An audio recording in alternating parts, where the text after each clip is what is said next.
Alright, so this video is for the athletes and judges, so there is no misunderstandings during the competition. In addition to the standards, the following is what to expect from your judges in counting reps, no repping, and hand signals.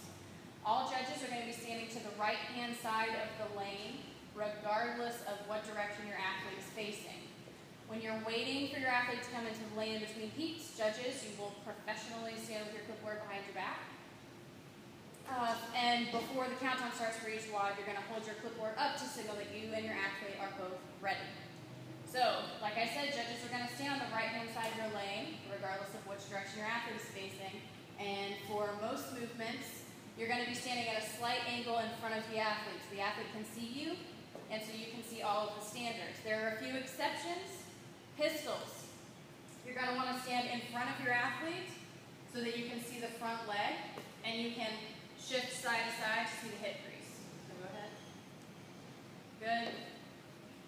Good. Wall balls. You're going to want to stand slightly behind them, close enough to where they can still hear you, hopefully over the loud music, but you need to be able to see their target, which you're not going to be able to see in the video. But go ahead. So I can see hip crease, I can see target. Hip crease, target. Okay? And the last is the hand release push-ups. The knees can't touch for most of the divisions, aside from the beginners, so you may need to stand right next to the athlete to see if the knees touch. That is okay as long as you're still staying off to the right-hand side of the lane and you're not backing up into the lane behind you. No reps. When you no rep someone, this is what it looks like. Hand signal like this so that there's no confusion. When you no rep someone, you also need to quickly let them know why they got no repped by physically and verbally, because it will be loud, so do a physical motion too, letting them know why. So he's going to do a few kettlebell swings where he does not open his arms all the way up and I can't see his ear in front, and this is what it's going to look like. No rep, get your arm up. No rep, get your arm up. Good. Okay? Athletes and spectators.